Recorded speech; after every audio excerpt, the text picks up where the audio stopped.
Hi everyone and welcome back to Dreaming CMA. So this is probably our fourth lecture of GST revision series.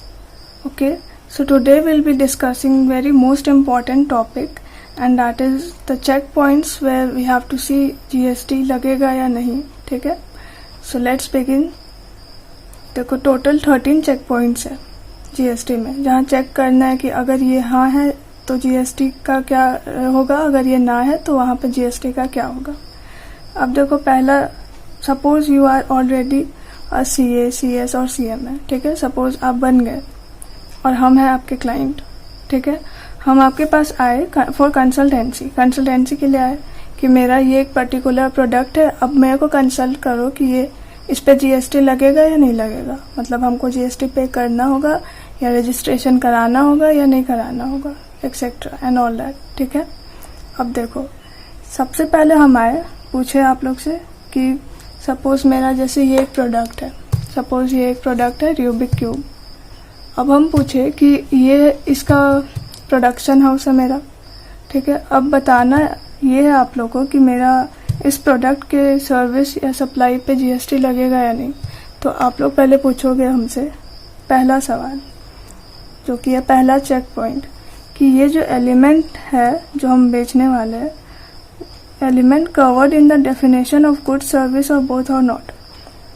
क्या ये जो Rubik cube है ये good service का definition में cover होता है या नहीं. ठीक है, अगर नहीं होता है तब तो भाई GST का कोई सवाल ही नहीं उठता है. ठीक है, अगर होता है तब फिर सेकेंड चेक करेंगे, सेकेंड चेक पॉइंट, कि ये जो है सपोज ये गुड्स है या सर्विस का डेफिनेशन में कवर हो गया है. ठीक है, अब इसका सप्लाई हो रहा है या नहीं, क्योंकि GST क्या पे लगता है, पहले भी बताया, GST लगता है गुड्स या सर्विस के सप्लाई होने पे. ठीक है, ये एक इवेंट है, सप्लाई एक इवेंट है, सप्लाई होगा तो GST होगा, नहीं होगा सप्लाई तो ये गुड्स का प्रोडक्शन कितना भी कर लो GST का बात ही नहीं होगा वहाँ. ठीक है, तो देखो whether activity covered under GST supply, अगर नई सप्लाई में कवर हो रहा है. ठीक है, मतलब हम ये प्रोडक्ट प्रोड्यूस तो कर रहे हैं, प्रोडक्शन हाउस में प्रोड्यूस हो रहा है ये, लेकिन इसका सप्लाई नहीं हो रहा है, तब GST का कोई सवाल नहीं उठता है. ठीक है, लेकिन अगर ये सप्लाई कर रहे हैं हम, तो देखो नेक्स्ट चेक पॉइंट क्या होगा, फिर देखना होगा कि whether place of supply is in taxable territory that is India और नॉट. मतलब सप्लाई हम कर तो रहे हैं लेकिन कहाँ कर रहे हैं, क्या इंडिया से बाहर कर रहे हैं. अगर इंडिया से बाहर कर रहे हैं तो याद करो वो हो जाएगा एक्सपोर्ट पे जीरो रेटेड सप्लाई लगता है, तो वो वहाँ पे GST का बात नहीं होगा क्योंकि जीरो रेटेड सप्लाई है एक्सपोर्ट. ठीक है, अब देखो टैक्सेबल टेरिटरी में होना चाहिए सप्लाई, ये है हम लोग का थर्ड चेक पॉइंट जो हम लोग चेक करेंगे, दैट इज इन इंडिया में होना चाहिए. अगर टैक्सेबल टेरिटरी में नहीं हो रहा है सप्लाई, तब there is no question of GST, फिर GST का कोई बात ही नहीं करना है. ठीक है, अगर हो रहा है, अगर टैक्सेबल टेरिटरी में ही सप्लाई हो रहा है, मतलब कि ये जो मेरा एक प्रोडक्ट है ये गुड सर्विस में कवर भी हो गया डेफिनेशन में, उसके बाद इसका सप्लाई भी हो रहा है, और सप्लाई भी हो रहा है तो टैक्सेबल टेरिटरी में हो रहा है. ठीक है, तब हम लोग देखेंगे, फिर फोर्थ चेक पॉइंट चेक करेंगे कि ये जो पर्सन इसका सप्लाई कर रहा है वो टैक्सेबल पर्सन का डेफिनेशन में आता भी है या नहीं. ठीक है, क्योंकि अल्टीमेटली टैक्स तो पर्सन ही ना देगा, तो वो टैक्सेबल पर्सन होना जरूरी है. तो वो टैक्सेबल पर्सन का डेफिनेशन में आ रहा है या नहीं, जैसे हम, तो हम अगर नहीं आ रहे तो GST का कोई बात नहीं होगा, फिर यहीं पे ख़त्म, जाओ GST नहीं देना है तुमको, खुश रहो. लेकिन अगर हम टैक्सेबल पर्सन का डेफिनेशन में आ रहे हैं तो फिर चेक करेंगे fifth check point. Fifth check point क्या हो जाएगा, whether such supply is covered under 100% exemption notification. मतलब कि देखो ये जो हम सप्लाई कर रहे हैं इसका, हम टैक्सेबल पर्सन है, हम ये रूबिक क्यूब का प्रोडक्शन हाउस है मेरा, इसका सप्लाई कर रहे हैं, तो अगर गवर्नमेंट नोटिफिकेशन निकाल दिया कि ये रूबिक क्यूब एग्जेम्पशन का लिमिट में है, एग्जेम्पशन का नोटिफिकेशन में है. ठीक है,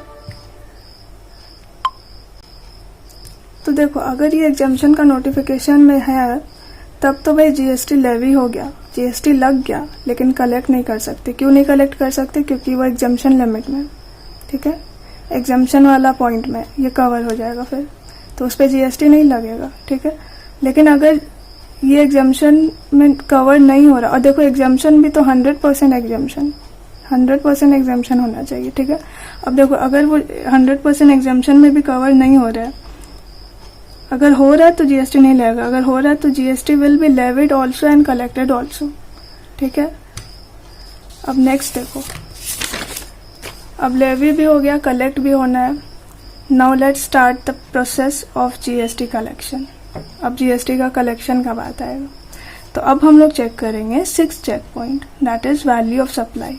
क्या इसका वैल्यू ये सब क्या होगा, ठीक है, ये पर्टिकुलर प्रोडक्ट का, तो वो हम लोग डिस्कस करेंगे आगे सेक्शन 15 में, ठीक है। फिर नेक्स्ट चेक पॉइंट चेक करेंगे रेट क्या होगा। रेट देखो इंडिया में मेनली 5 रेट है, 5%, 12%, 18% एंड 28%, ठीक है। अब देखो वैल्यू को हम लोग रेट से मल्टीप्लाई करेंगे, ऑब्वियसली जीएसटी निकल जाएगा, ठीक है। अब रेट भी पता चल गया, उसके बाद हम लोग चेक करेंगे who is liable to pay GST to government. Government को कौन पे करेगा, मतलब जीएसटी लग तो गया, पे भी करना है, लेकिन गवर्नमेंट को देने कौन जाएगा, वो चेक करना है चेक पॉइंट 8 में, ठीक है।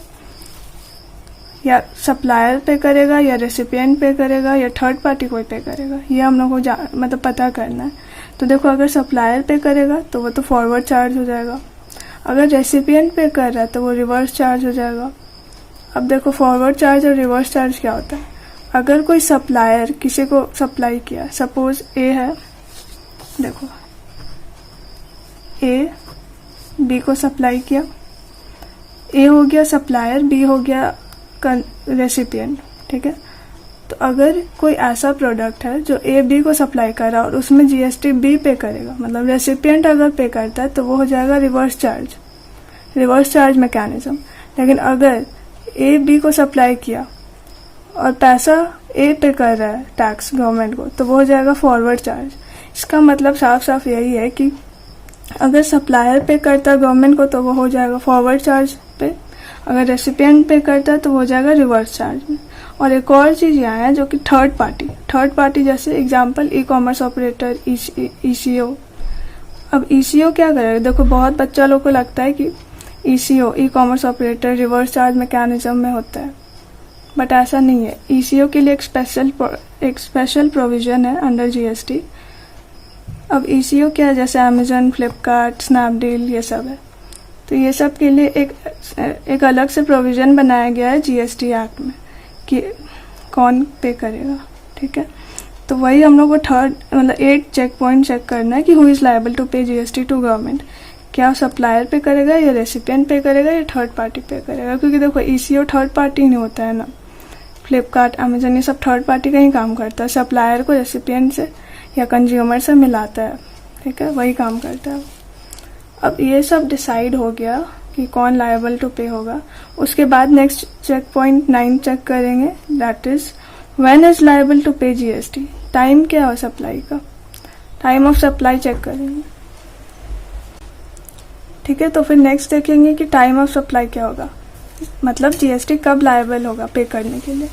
उसके बाद वो भी चेक कर लेंगे। उसके बाद आएगा 10th चेक पॉइंट। देखो इसमें बहुत सारा पॉइंट्स है, दैट इज, और यहाँ एक निमोनिक्स है, एम RRRR ITC।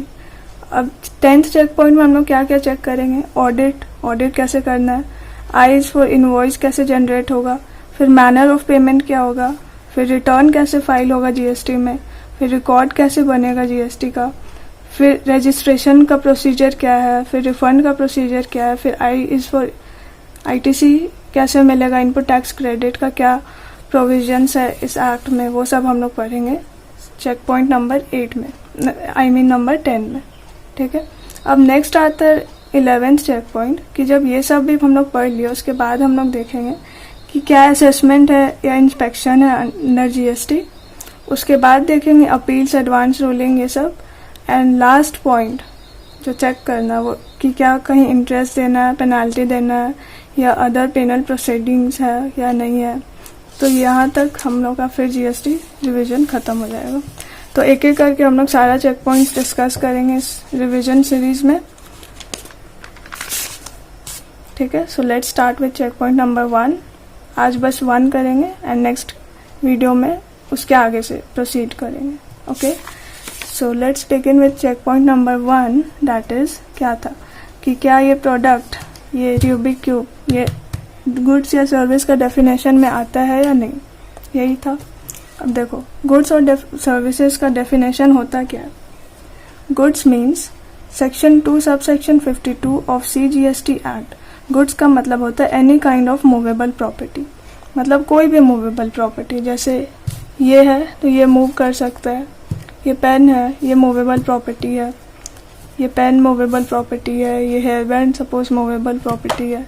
ये सारा गुड्स में कवर हो जाएगा, होगा या नहीं, ठीक है, हो जाएगा। लेकिन मूवेबल प्रॉपर्टी होना चाहिए मूव एज सच, मतलब देखो जैसा है वैसे ही मूव होना चाहिए।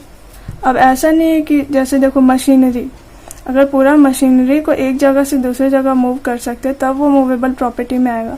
लेकिन मशीन का अगर नट बोल्ट निकाल के अगर उस नट बोल्ट को मूव करते तो वो मूवेबल प्रॉपर्टी में नहीं आएगा। It should be move as such, ठीक है। अब गुड्स में क्या क्या नहीं आता है, मनी नहीं आता है, सिक्योरिटीज नहीं आता है, क्योंकि सिक्योरिटीज पे सिक्योरिटी ट्रांजैक्शन टैक्स लग जाता है तो वो इसमें इंक्लूड नहीं होता है। लेकिन क्या इंक्लूड होता है, actionable claim, for example gambling, ये सब इंक्लूड होता है। नाउ सर्विस, सर्विस का डेफिनेशन क्या है। Section 2 subsection 102 of CGST act define service as anything. Anything मतलब कुछ भी सर्विस हो सकता है, एक्सेप्ट मतलब ये सब एक्सक्लूड किया गया है। जैसे गुड्स नहीं आएगा सर्विस में, मनी नहीं आएगा, सिक्योरिटीज नहीं आएगा। अब देखो यहाँ एक चीज है, मनी सिक्योरिटीज न सर्विस में है न गुड्स में है, तो मनी और सिक्योरिटीज न गुड्स है न सर्विस है, ठीक है। अब सर्विस में इंक्लूड क्या होता है, it includes activity relating to use of money where separate consideration is charged. जहाँ सेपरेट कंसिडरेशन चार्ज होता है वो आ जाएगा सर्विस में। फॉर एग्जाम्पल देखो, मनी एक्सचेंज कराया रुपये को डॉलर में, उसमें जो कमीशन पे किए वो आ जाएगा सर्विस में, ठीक है। अब देखो मनी का डेफिनेशन, अब मनी का डेफिनेशन क्या होता है, ये तो गुड सर्विस का पता चल गया। अब मनी और सिक्योरिटीज का डेफिनेशन पढ़ते हैं।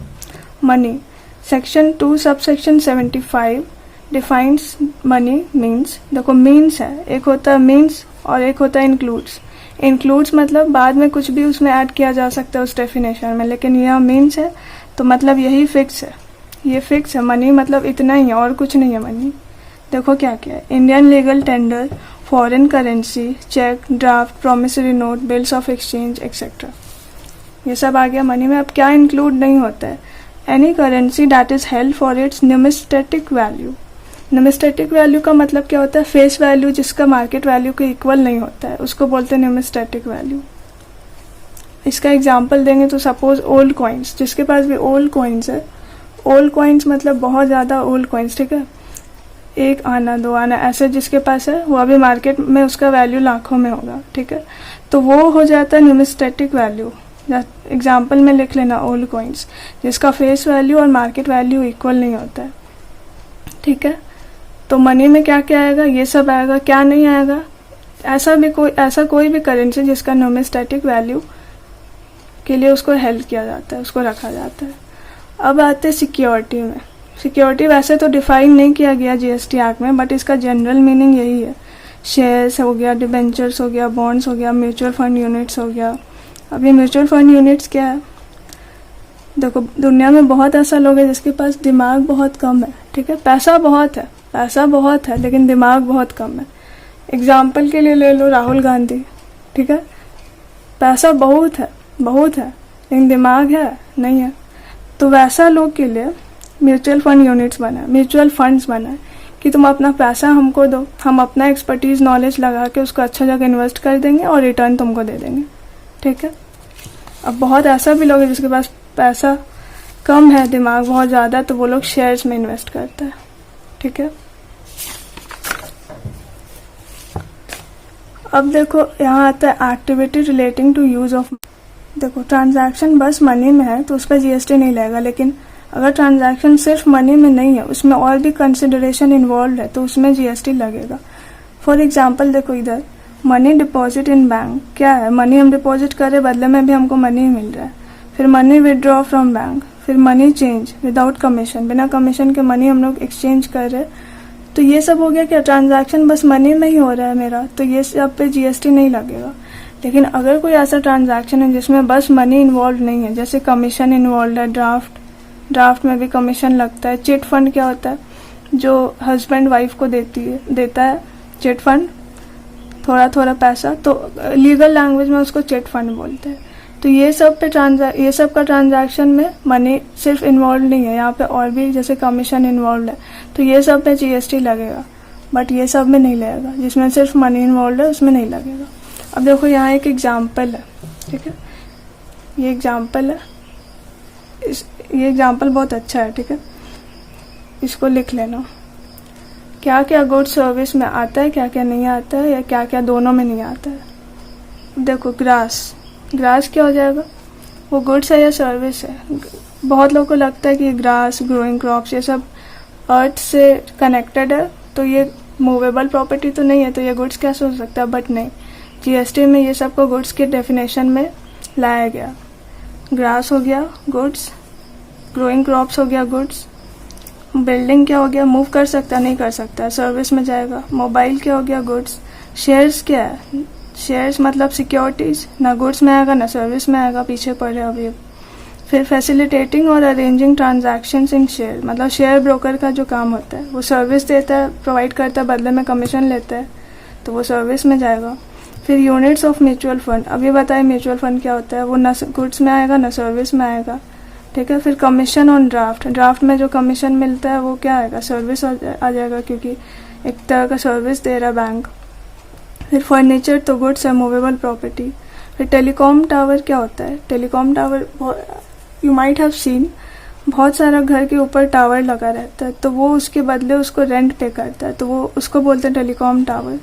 तो वो सर्विस प्रोवाइड कर रहा है ना, गुड्स तो नहीं है, मूवेबल प्रॉपर्टी तो नहीं है, मूव थोड़ी ना करेगा टावर, तो ये सर्विस में आ जाएगा। अब देखो 100 रुपीज़ का नोट, ये मनी हो गया, ना गुड्स है ना सर्विस है। ओल्ड कॉइन्स, अभी एग्जांपल दिए ओल्ड कॉइन्स, इसका न्यूमिस्टेटिक वैल्यू मार्केट वैल्यू को इक्वल नहीं रहता है। ओल्ड कॉइन्स क्या हो जाएगा, गुड्स हो जाएगा, ठीक है। ये एग्जांपल देख लेना, बहुत इंपॉर्टेंट है। अब देखो यहाँ जो गुड्स सर्विस किसी में नहीं है, जैसे शेयर्स हो गया, म्यूचुअल फंड्स का यूनिट हो गया, 100 रुपीज़ का नोट हो गया, तो जो ना गुड्स है ना सर्विस है, उसके लिए हम लोग को नेक्स्ट चेक पॉइंट देखने का जरूरत नहीं है। देखो यहाँ लिखा है, no need to check second check point because they are neither in goods nor in services, ठीक है। तो इसमें देखने का जरूरत नहीं है next check point, that is check point number 2। तो चेक पॉइंट नंबर 1 खत्म हो गया, क्या गुड्स है क्या सर्विस है, गुड सर्विस का डेफिनेशन में आ रहा है या नहीं आ रहा है। नेक्स्ट क्लास में करेंगे check point number 2, that is supply, कि जो भी एक्टिविटी वो सप्लाई के अंदर कैसे कवर होगा, कवर हो रहा है या नहीं, अगर हो रहा है तो क्या होगा, ठीक है, उसको डिटेल में करेंगे। So this is it for this video and thank you so much for watching. Till then study well and be discipline. Bye.